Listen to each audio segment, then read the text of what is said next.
Okay, it is 11 o'clock.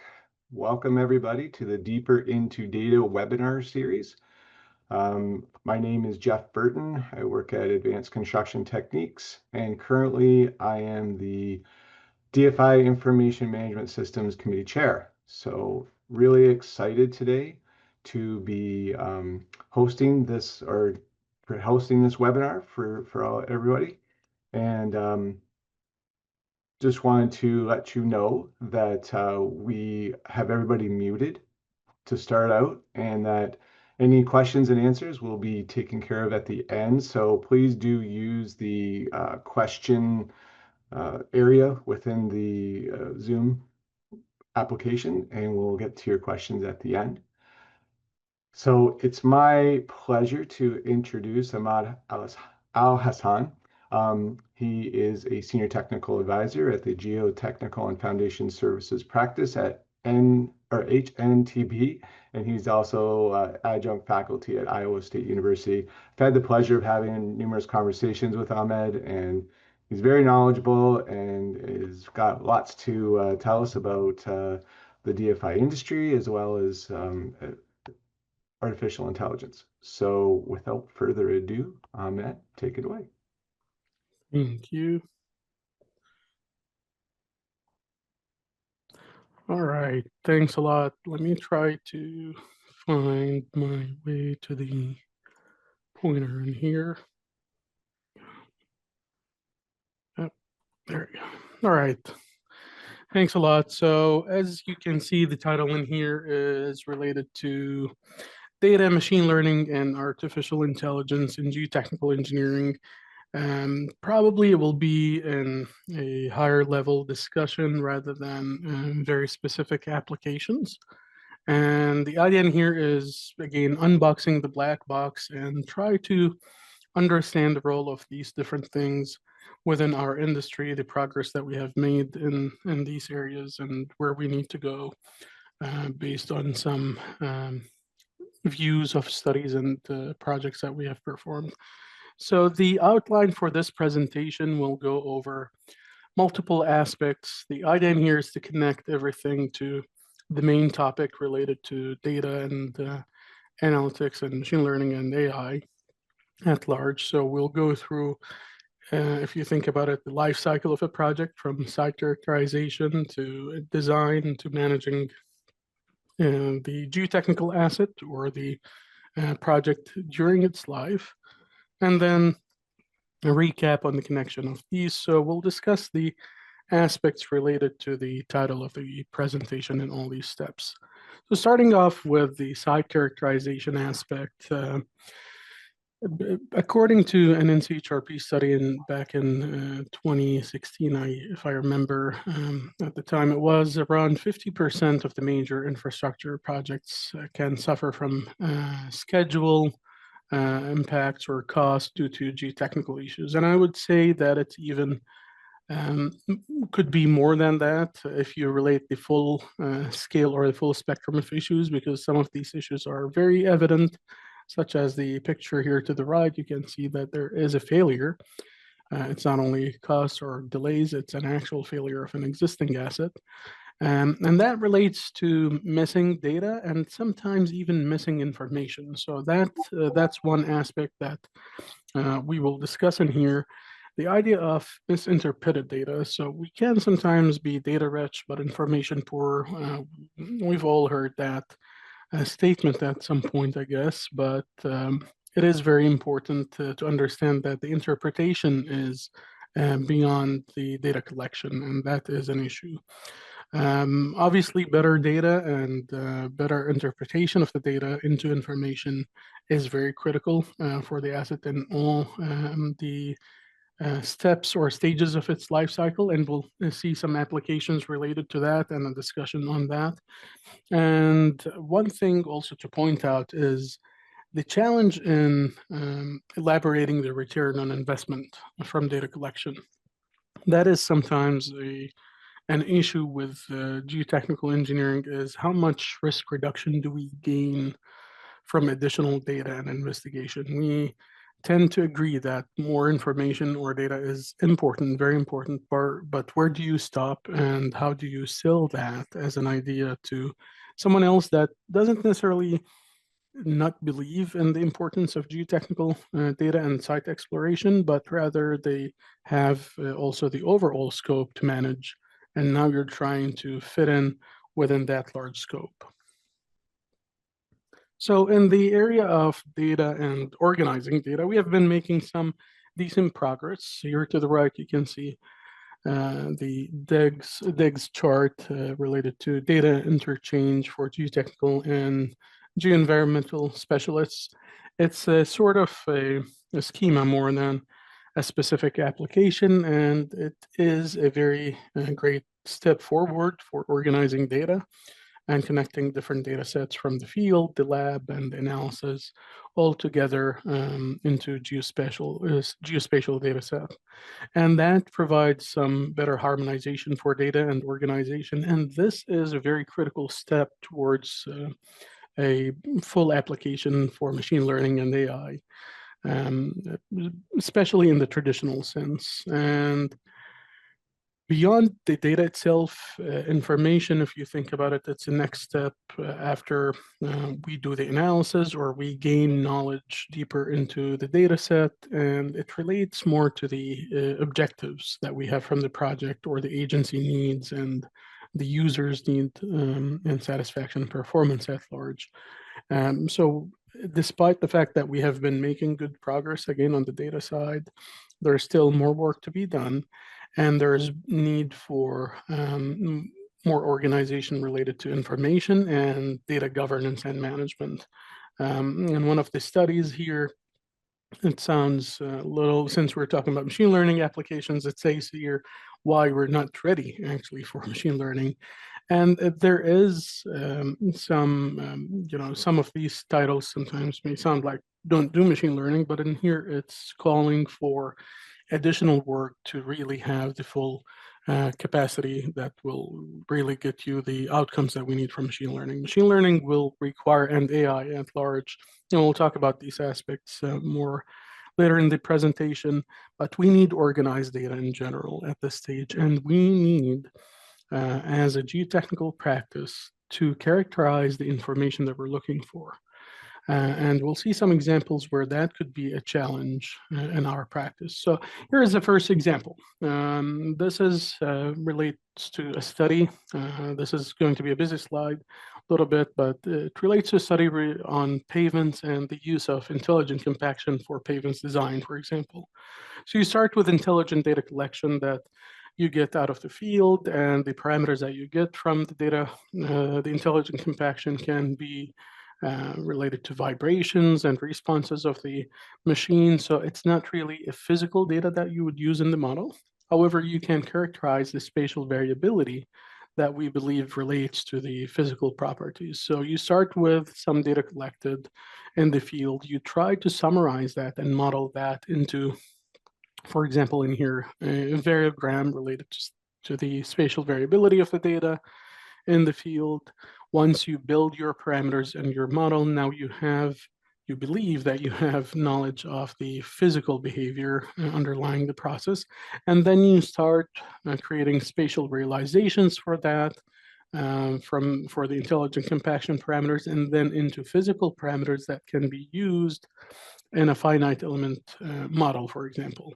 And then from that model, you keep generating more and more scenarios for the analysis, and all of these can feed into basically performance predictions. And performance now, that's the ultimate information to be delivered out of that analysis. So one thing that you can see in here, the transition from the original inputs in the field into this model, that's a type of information, but does it really relate to the end user? Not necessarily. So for the end user, this could be a sort of data. It's not information yet for them. And then for someone that is more interested in understanding the spatial variability again, this transition is information. But for someone that is looking at the analysis and the finite element stage and is interested in the mechanical response of the pavement itself, that data in here, the intelligent compaction realizations or simulations, are still data for them. And then the output from the finite element is information for the user in there that would feed into the estimation of performance goals and objectives and whether your design will meet performance requirements. Again, same thing. So data and information, it depends, or the definition in there depends on the user and the producer of that. So for the application in hand, that role may vary. So with that in mind, it is important to have some kind of a common understanding or common ground related to data. And that relates in here to some data governance issues. And data governance is a more high level compared to data management related to how to organize the process and the flow rather than the individual data sets. So we're talking about, this is some kind of a data governance workflow or elements of a data governance proposed one, and it's not necessarily the best option, but in here it relates also to transportation asset management. So it speaks the similar language or similar stages of transportation asset management. So you start with defining program objectives, into understanding your strategic plans and building your strategic plans and the role of data in there, and then the policies related on how to share data, where to share data. I think we have made good progress to that stage, but after that we have performance metrics. What are we trying to achieve out of that data? It is very critical before you go into the actual data management for data sets. To understand your objectives and goals, and then change management. That is also a very critical aspect, and I can say related to large databases, some agencies may have people working on these databases, and once you lose that person for any reason, now you have to figure out what was going on in the background, and that could be a major issue. So change management and understanding the knowledge management in there is very important. And then understanding the roles and responsibilities of different participants in projects that have a lot of data. And to the right in here is more of the data management for individual data sets, where you start by planning again the data collection, and then you create the database, you maintain, and that by itself an asset management, assuming or considering data as an asset itself. And then the assimilation and use of data, these are some of the most critical steps. And then the communication relates to, as we discussed earlier, how to show the value of the data set that we're having, and then the updating process.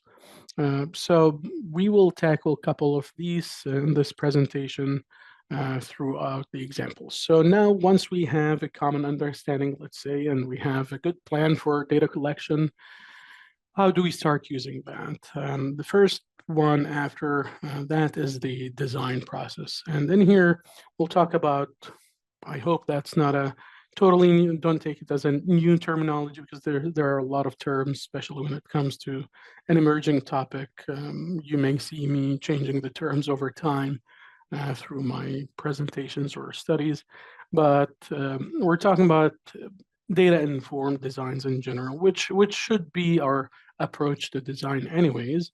But I'll take a specific example for resilience-based design framework. So in a resilience-based design, we're trying to look at the predictions that will serve in the design process.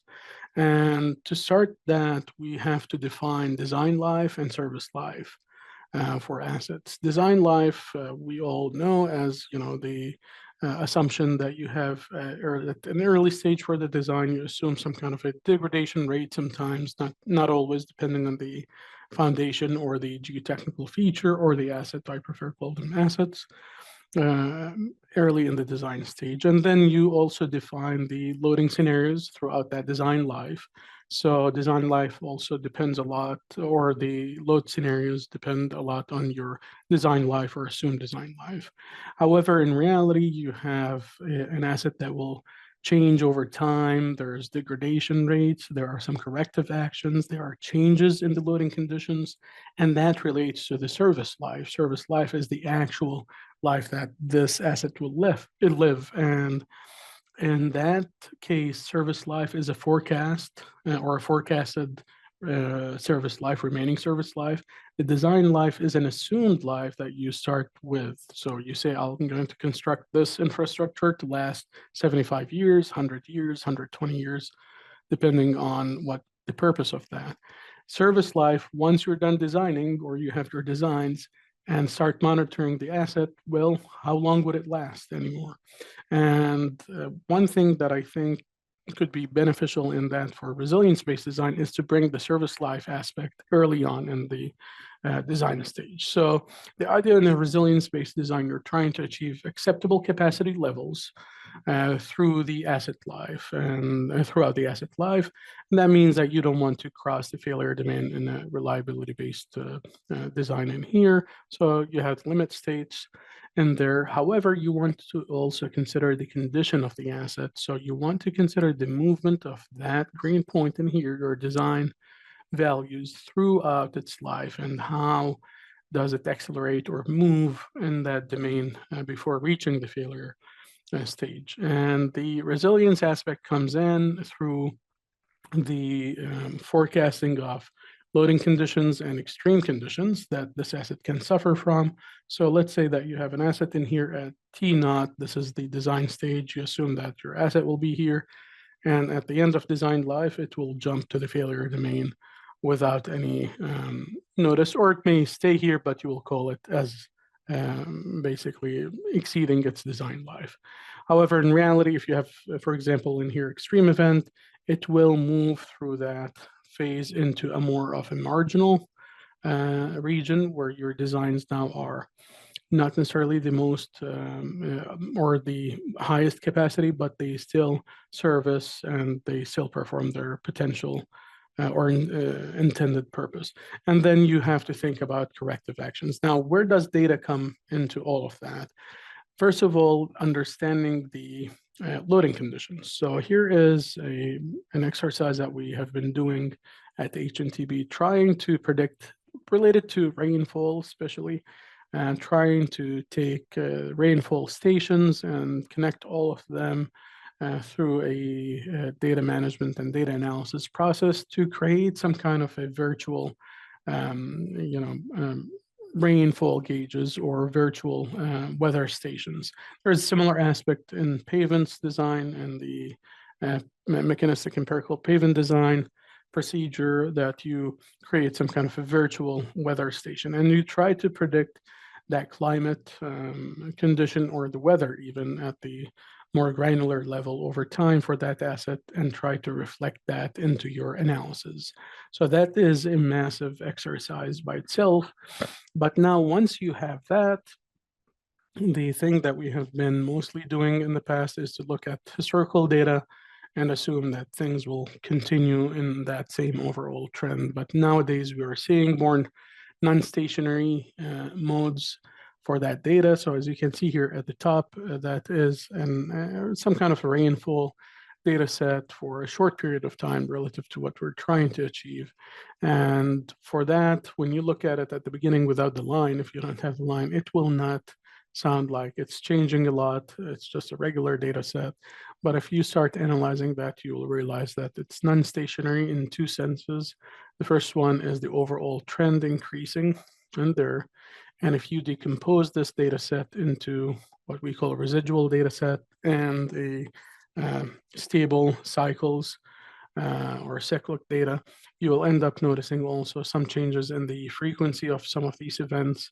This is again a short period of time, but if you do that over multiple stations, we are seeing now more higher frequencies of smaller events. So what we need to do now in the, again, the traditional sense, you take the past and you just try to summarize your loading conditions. But with these changes, the role that AI can play is to help us identify the future and forecast the future and understand how these changes may impact our the response of our designs.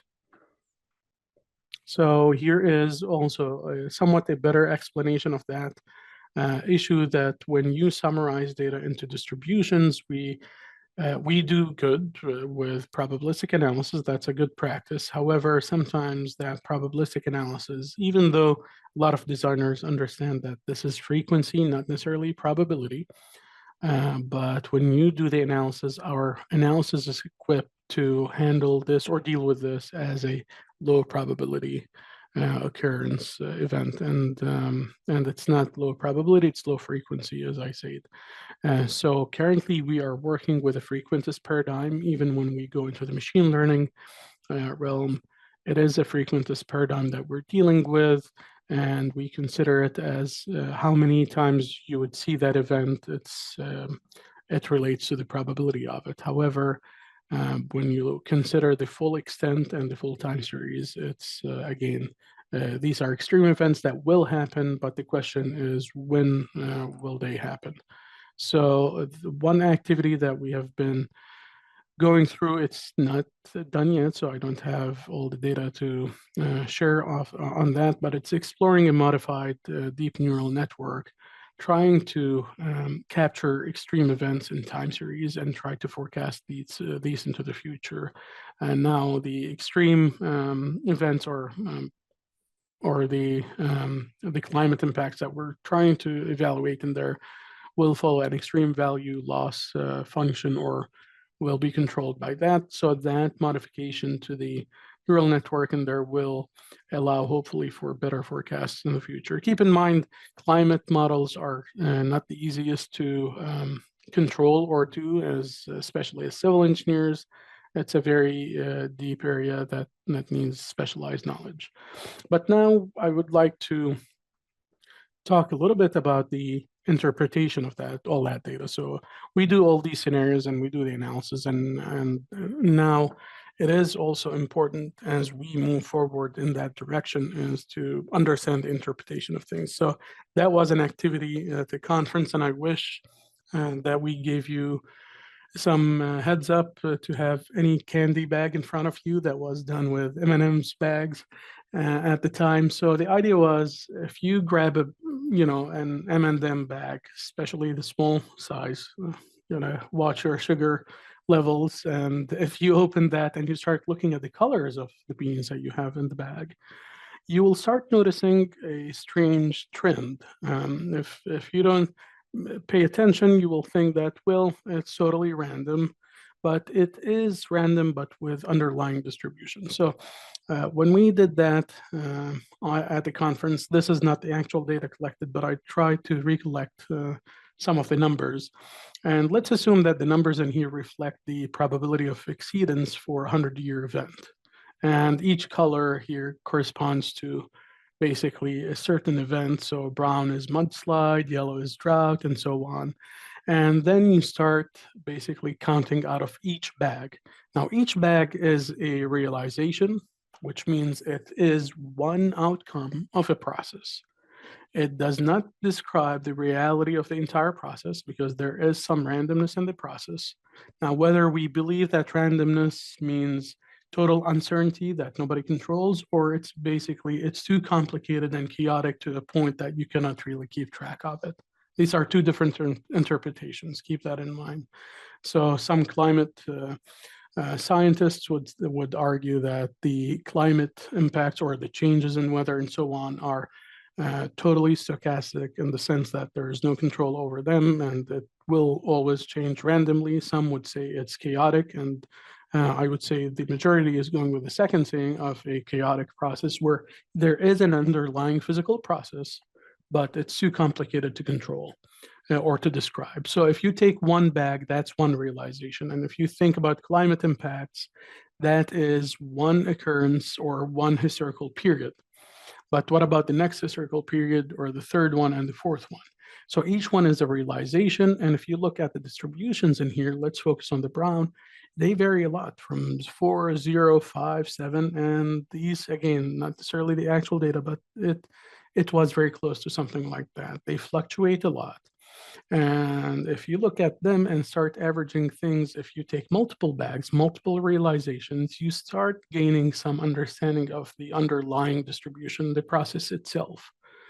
So now the question is, what is the best approach to assess that probability of something to occur? Is it more data only, or is it better interpretation? Do we need to wait for so long, or have a more, I'd say a better approach to understand the process itself and refine our interpretation tools? I would argue more data and better interpretation will converge at the end, but we can't wait until everything fails and then we say, now we know the probability of failure. So we should actually be able to design for that. And with that, I would say that one of the things that I've been involved in relates to Bayesian approaches and Bayesian networks.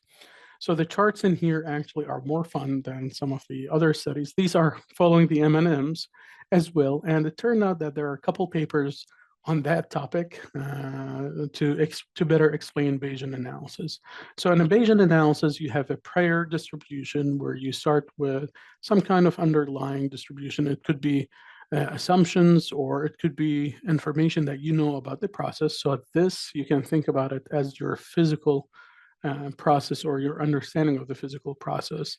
And keep in mind that in the Bayesian approach, we don't deal with the parameters of the model as deterministic values, meaning that it will allow for us to assume that the process itself will keep changing over time. It's not because we've limited ourselves in the observations to a sample from a population, but no matter how large that population is, there is some uncertainty in the underlying process itself. So theta in here could be, for example, the probability of occurrence itself. So you're looking at the probability of a probability. You're trying to describe the probability distribution of having that probability for an event to happen. It is a very valuable, actually, understanding, and it will help us to model all of these uncertain conditions. And with that in mind, it will limit our surprises. So turned out that M&Ms, they have two facilities, one down in New Jersey and one in Tennessee, and they produce slightly different ratios of colors. So if you look at these changes in there, or variations, now you start asking yourself a question: if I open a bag, can I know which facility I got the bag from? Well, if you have large enough sample and you have enough bags, or let's call them realizations, your data will start converging at some point. But what about limited data? How can we handle that? Well, you open the first bag, you have a prior distribution. So you assume you try to test your assumptions. And if we look at climate impacts, there are multiple overall scenarios, trends in there. Like there are three main scenarios, for example, of how the future would look like, or how extreme events would look like in the future. Not necessarily climate, could be any extreme event. And that would be your prior distribution. And then you start observing realizations. So you take 10 years at a time from different locations, and you start refining the probabilities in there of occurrence, and you start refining your model. And the more realizations you get, the more refinement you have. But the good thing that you can also see the distribution of that uncertainty in your refinements. So you're trying to describe the uncertainty in your model itself, not necessarily the outcomes. And again, this is the updating beliefs and the updating scheme or schema that we think is very valuable for our industry. So that is one exercise, again, related to Bayesian networks and Bayesian updating beliefs. It's a sort of a subset of machine learning, but it's more involved on the, I would say, being engaged in that black box of machine learning. So the idea in here is machine learning is not necessarily a black box in the sense that we don't know what's going on. If we have the time and energy to do all the calculations, you can do them yourself.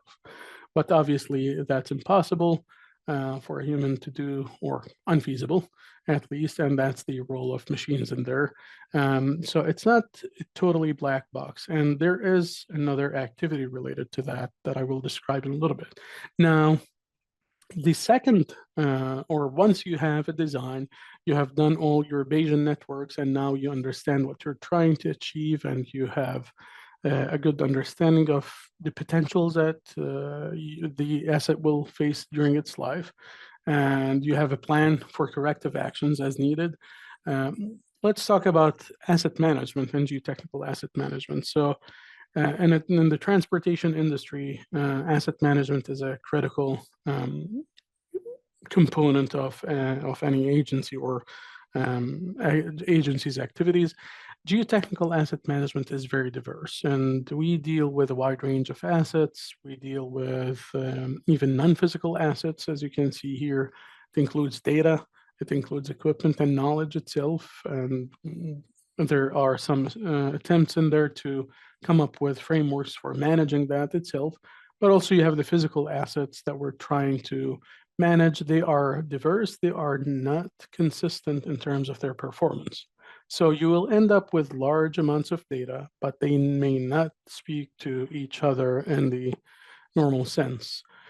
So the reason for that is, again, you may have a slope at some place and you have a pavement nearby, and now you start asking yourself the question, how would that slope impact the pavement and so on? And you may go into a lengthy connection in there that may not be as clear in some occasions. So we are working on that related to geotechnical asset management on data collection. What data do you collect with the extent of these geotechnical assets and the number of assets in any location? It could be very extensive and very expensive to collect data all the time and throughout the year or throughout the asset life. So we proposed a risk-based tiered data collection where you start identifying the level of risks associated with each asset, its impact and its consequences.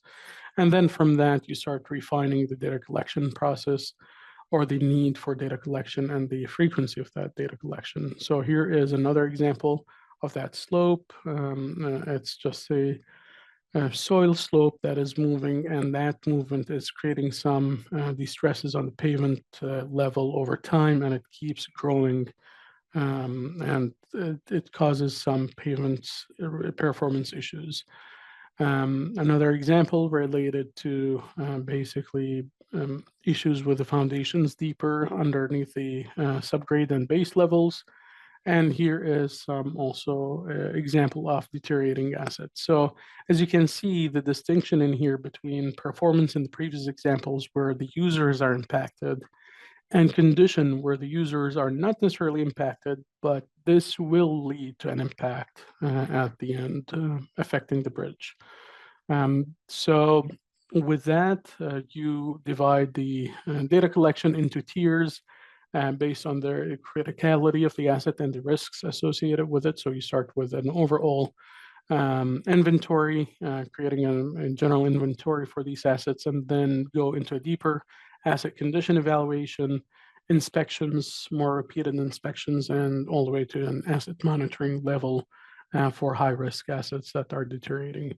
And really quickly, I will not go into that topic, but risk analysis is a critical aspect related to that, and that will require a lot of data as well. So two things that require a lot of data, I would say, to have a proper analysis, machine learning and AI far more than obviously risk management, but also a decent risk management program and risk analysis will require some decent historical data to understand the probabilities and try to build that into your analysis. Now, shifting gears more towards the machine learning and AI aspect of these, although I've mentioned some roles in there that we have used the machine learning algorithms in, but this is, I would say, the largest focus that we have now related to AI and machine learning, or I have at least in my work. So obviously, machine learning is a branch of AI. AI is more generic. It covers different aspects, but machine learning focuses on observing trends from data and then trying to learn cumulatively how to maximize machinery's ability to make strong predictions. And the machinery in there is highlighted because it could be, again, through a computer, it could be a calculation and equations. And if you look at the history of machine learning, it goes beyond computers or before computers. The idea of machines doing calculations, and it could be mechanical machines even. So the overall idea that you have target responses, for example, in here, asset performance, and you have potential influencers that you're trying to understand the connection between these. And the reason that you're trying to understand that is to predict future performance. So you get all that data combined into, let's say, an algorithm or a process, and you define the parameters that you believe are going to influence asset performance. So, for example, shear strength, you try to characterize that, and you assume that it will impact deformation over time, or so on. And then you feed that into your algorithm, the hidden layers, and so on. And in that stage, what happens is you're tuning your parameters or tuning the parameters inside that model with link functions and so on. And you end up with a trained network inside that black box. And the challenge in there is some of these models inside the black box are not designed for our application, for the geotechnical applications. So one thing that I've been seeing over the years, at least the past 10 years or even 15 years, that some of these predictions can be overshooting in a lot of occasions. And one reason is, again, the functions in there, the built-in function inside the machine learning algorithm are not designed for our geotechnical engineering applications. And the alternative to that is using physical models, obviously. And the physical model, you start with understanding your inputs, including environmental conditions. You come up with a corrosion model. This is a, let's say, deterministic approach, and then you predict the remaining service life of an asset. So let's say we're looking at reinforced retaining systems, and you're trying to understand the deterioration of that system. You can do it empirical, start with data. You just look at data. You don't really worry about the engineering model itself, and try to fit a model for it, and then predict the service life. But you can combine both, and that is the mechanistic empirical approaches that we see in a lot of disciplines, where you know your model, you know your form, the general form, and you try to find the parameters that would fit that model. Now, multiple issues with that, and with also, we'll see in a second here, if we use machine learning, is where do you stop in the data? So if we stop, let's say, here at that stage, your predictions and forecasts will follow probably a smooth line. And if you stop here, you will think or assume that you're going through an accelerated deterioration process. And in both cases, you're ignoring some kind of maintenance activities. You're ignoring how real life, management goes. And here was developed for a culvert system. But if you go with a machine learning process, then for a simple example like that, you will end up with a much more robust model. The challenge in here that we were actually preparing an algorithm for that, but you don't have a lot of data. Your data is limited. You can train something, it will spit a couple of numbers, but I'm not sure how productive that would be compared to the other models. So machine learning is not necessarily for any application. If your data is limited and all what you need is to fit a model, just fit the model and assume your sophisticated machine learning processes. Now, the red line in here reflects some kind of a modified mechanistic empirical approach, where you know your overall process and trend, and try to use that to, or use the data to fit that model and come up with a more accurate prediction approach. Now, the thing that we have been focusing on really a lot more recently is physics-guided AI. And the idea in here that you have limitations for physical models and machine learning models when used separately. For a physical model, You may have a strong understanding of the underlying process, but you don't have enough data to build a robust model over time. And you also might see some uncertainty associated with that are hard to explain with the physical model or theory only. So with theory-based models, you're using a lot of scientific knowledge and limited data and observations from probably specialized studies. With data-driven, purely data-driven models, you only rely on data, but that will have low interpretations or low ability for interpretation.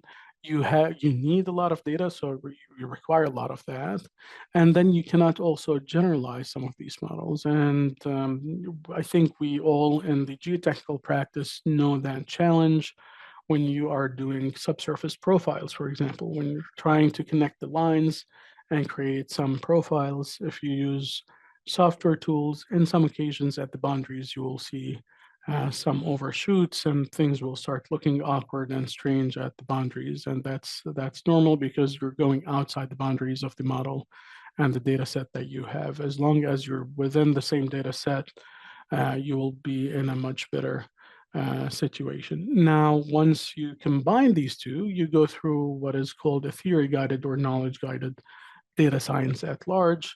And in here, our exercise or the thing that I've been working on is physics or knowledge-guided machine learning.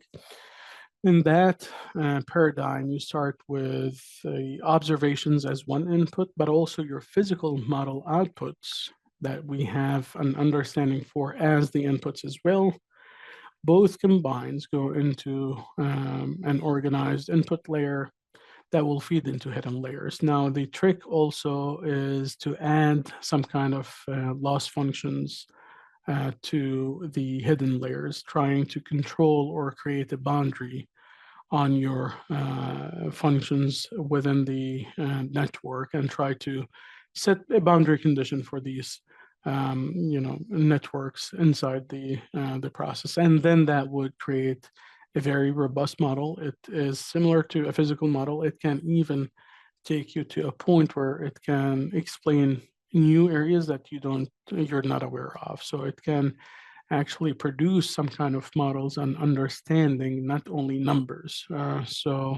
That is a massive advancement in there. Now, the challenge that I have been facing going through this exercise, and we're still, at an early stage of it, is what defines basically, or how do you characterize geomaterials and the knowledge of geomaterials into equations and numbers? Sometimes we have an intuitive understanding of something and we believe that we know what's going on, but it would be challenging to write an equation that describes it, or write a parameter, or describe parameter that can be measured to describe the full process. So I think also, in addition to the major challenges that we face with machine learning and AI in terms of the technical capabilities for our practice in that area. But also we have the challenge of understanding the physical nature of the materials that we're dealing with. And it's not a surprise, for example, our knowledge of partially saturated soils. We have good advancements in there, but there are still some unexplained phenomenon that we really cannot characterize appropriately to feed into such models and into the knowledge-guided models that we're trying to achieve. And the more specifically, the knowledge-guided models that I'm working on, there's one on unrelated maybe to geotechnical engineering, but one relates to pavements more so, and it describes basically the friction behavior between a tire and the pavement. And in there, the idea that there are some physical models that are working very well, but for very limited conditions. And in real life, the pavement and tire interact totally different, and there are a lot more parameters, and there are no good theories or models that would describe these additional parameters and the behavior of these models or of that behavior. So You add the baseline physical model that describes a simple rubber block traversing a rough surface, and the additional inputs into a machine-guided or knowledge-guided machine learning. And the loss functions in there in the hidden layers were describing more the boundaries of, let's say, negative friction values being unrealistic, the overall trends or decay functions on how things would change. For example, with the water film added, you cannot really have jumps in certain functions and discontinuities of these functions and friction. And again, some of the advantages related to knowledge-guided machine learning, it needs less data, and we have been seeing some of that. But again, it's far more complicated to code because it is something that you need to build yourself. Can be designed to improve over time, as we have discussed. You know, the Bayesian paradigm. If you take that into your or take account of that, you can create some kind of an algorithm that can update and improve over time. All machine learning algorithms obviously improve over time, but the gradient of improvement could be much higher. Allows for physical interpretation in between, so you avoid the black box idea and you can be part of the process. However, it will require a different set of skills and tools. Can be generalized beyond the the data, the boundaries of the data that you have, because you're talking about a more robust understanding and physical model that can go outside or extrapolate outside the boundaries, and physically consistent, so you don't see these let's say unexplained changes sometimes on the boundaries of some of the typical machine learning algorithms. All right, I think we're heading there a little bit faster than I expected, but some of the concluding remarks in there is the fact that sharing data from different locations and projects can be really a challenge, and coming up with a more consistent procedure for that is challenging, and that's because, as I said at the beginning, geotechnical engineering especially is very unique, and we need that interpretation of individuals. We need a lot of input from experts, and the experts will feed into the process, and you cannot really, at this stage, we're not ready, I think, to come up with a very simple descriptors that will require less involvement of the experts, the geotechnical experts in the process. So that is going to be a challenge, and that may continue. However, with the new advancements in machine learning, again, we all are under that wave of large language models and so on that are going on. And these can go beyond the typical data sets that we could think of before related to machine learning. We really need to understand, the needs that we have as a practice into machine learning. I believe that some of the needs that we have are not only data interpretation and management. So you have large data sets. We would like to communicate across projects and across different locations and try to come up with more generalized understandings in there. And I believe some of the needs relate also to that deterioration process that we are seeing now. We have a lot of aging infrastructure that we need to take care of. And I think that's a big need in there to understand how geotechnical assets and features change over time and how they respond to extreme events and changing conditions. Collected data is not the final answer, obviously, and I think I've talked enough about that, but the idea in there is to go into information and not only data and stop there, to help decision makers and put that overall decision-making process in mind. Also related to that, we typically design, especially for geotechnical features, the asset for itself, and that is the norm, and it will not necessarily totally change, but in some occasions, for example, as we design transportation infrastructure and networks, it is important to incorporate the impact on the network in the design stage. So the criticality of these assets and the criticality of the structures that we're trying to build in different locations will be also very important.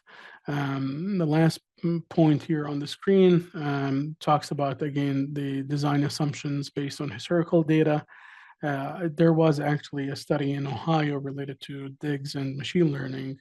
I would highly recommend looking at that.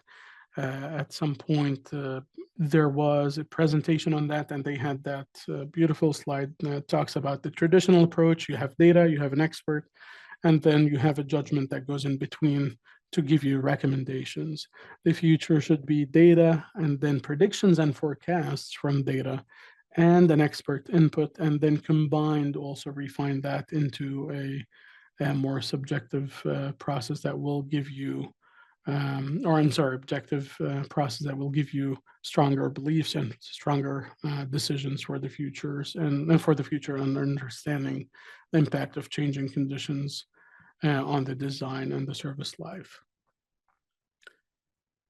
I know I finished a little earlier than expected, but we'll open it for discussion, I guess, at this point. Well, thank you very much, Ahmed. That was great. Presentation about foundational asset management as well as knowledge-based or knowledge-guided machine learning. So I really like that. Reminds me of some of the research that I did back as an undergrad in a little different area, but the model-based learning was really important. So I found that very interesting. We have 3 questions, so we can get to those.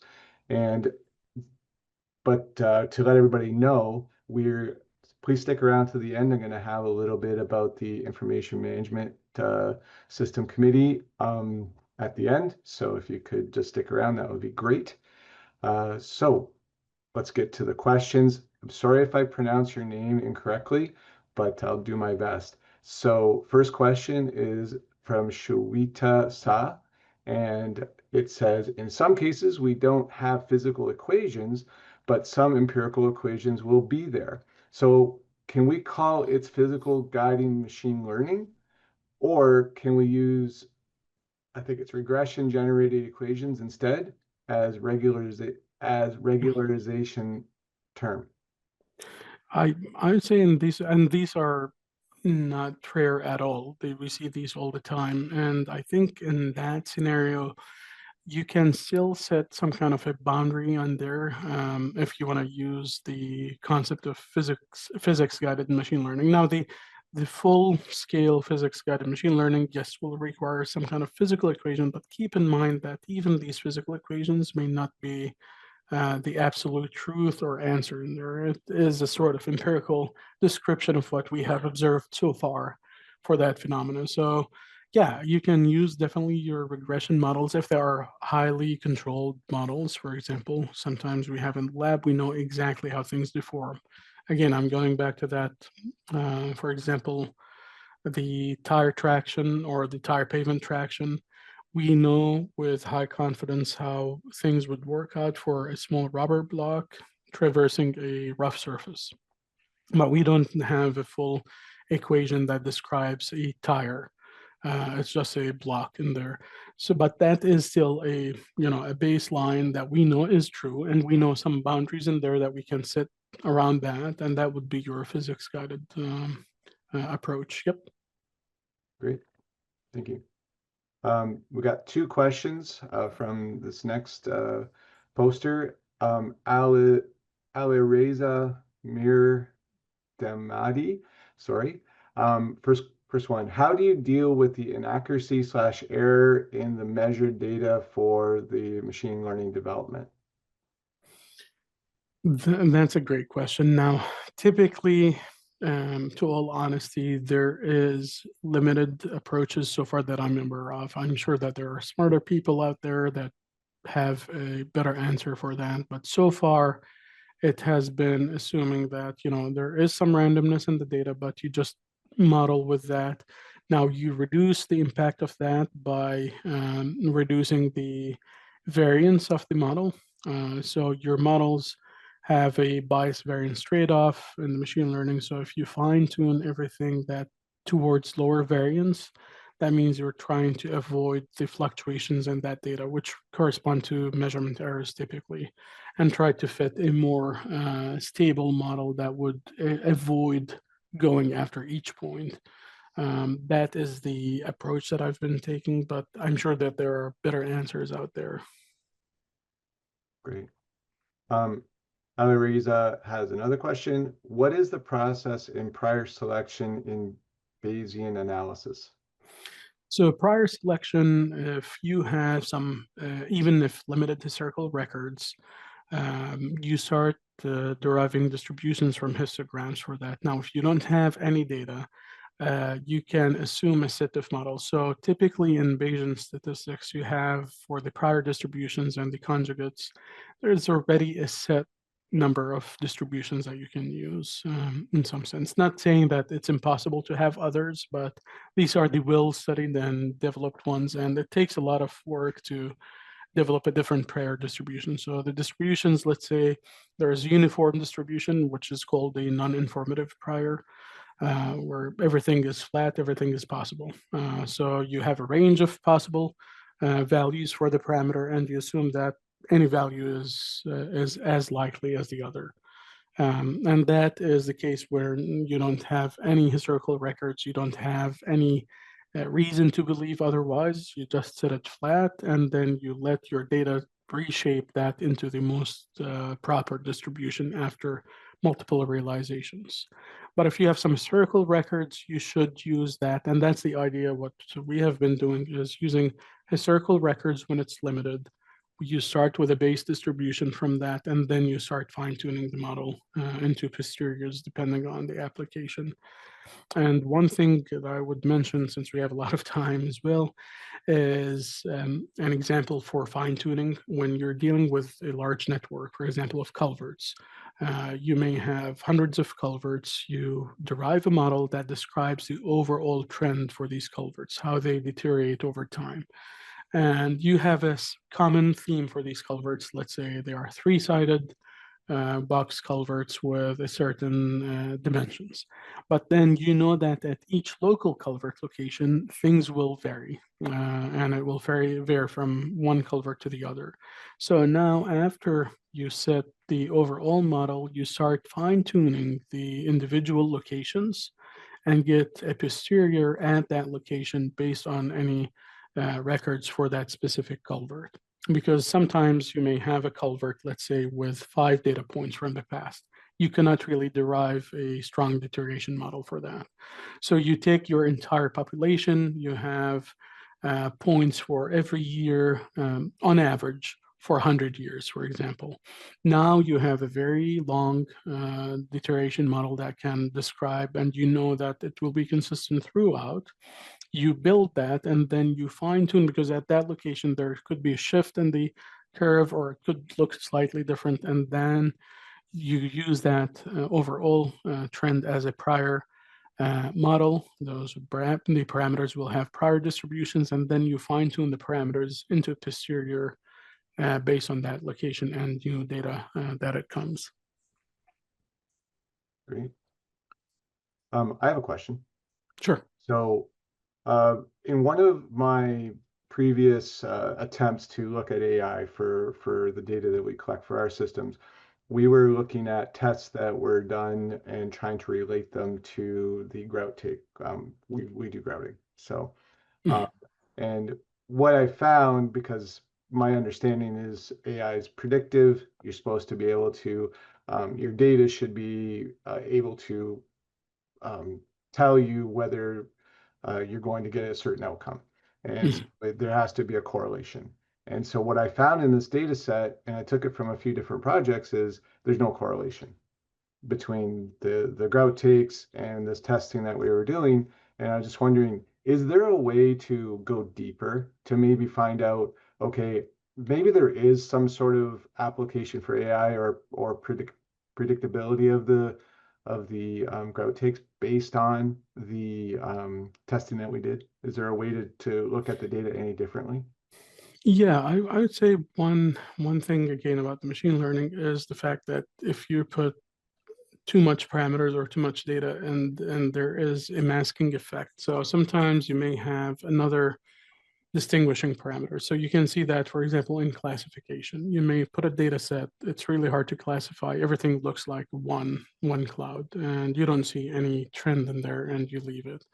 Now, when you subdivide your data based on a third parameter, that could create, a new dimension that interact with the first parameter. So you may be interested in parameter A, but it's not showing any trend. Parameter B can come in and actually divide the data in a way that parameter A now speaks out to a correlation. And that's not only in machine learning. Now, the biggest challenge in that scenario is once you start dividing the data, your number of parameters relative to the number of inputs will be, or the ratio will go smaller, or yeah, it will go smaller. So you will have limited data sets, or a limited data set given that you're trying to fit multiple parameters, and your outcomes will be weaker and you will be more sensitive. Now, one thing about the machine learning algorithms, and most people know it, is the bias variance trade-off.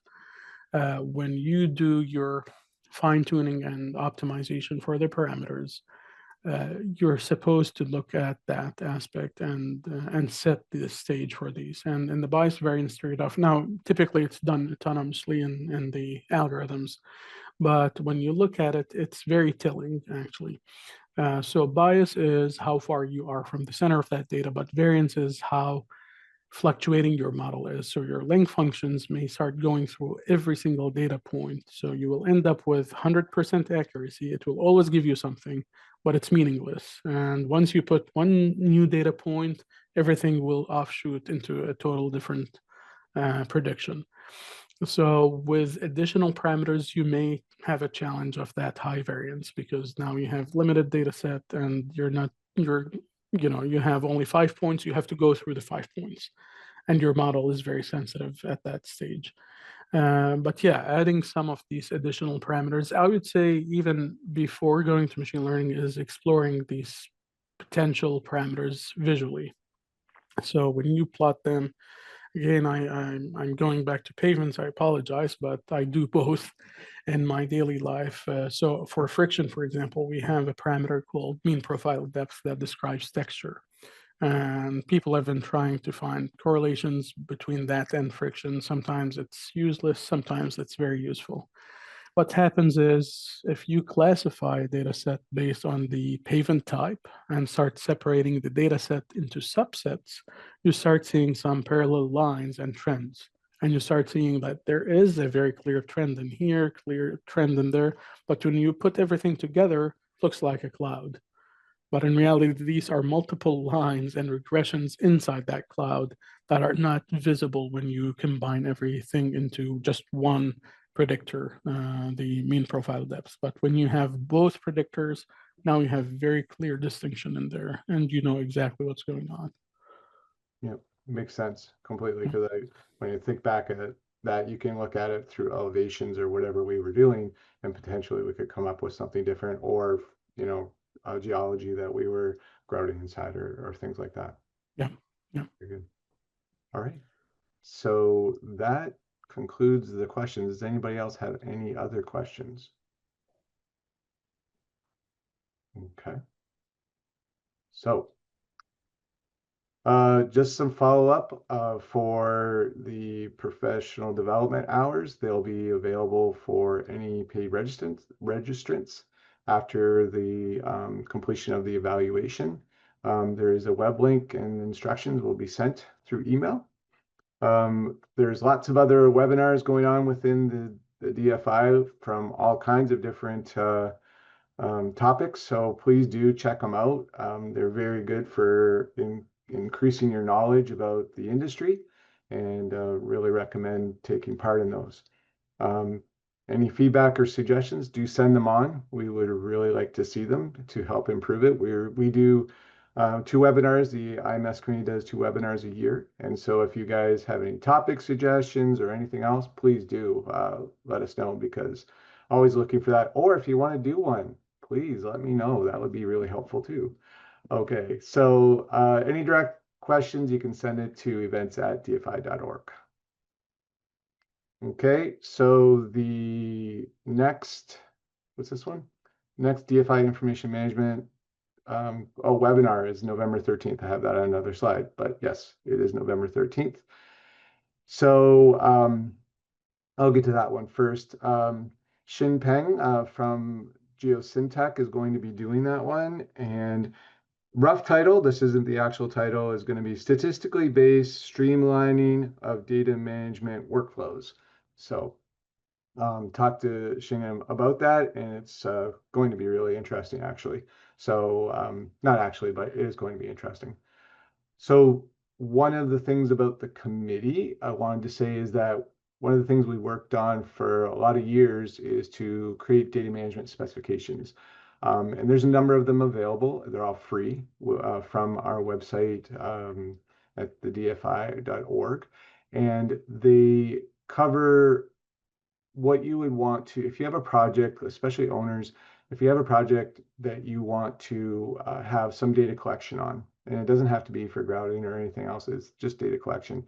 You can use these specifications and put them right into your spec that you're writing for people to bid on, and it kind of lays out exactly what you're looking for data, how it's going to be collected, how it's going to be reported, who owns it, all that kind of good stuff. And we have a few different specs. We've got short specs for smaller projects, or we got bigger specs that were originally done by the Army Corps of Engineers.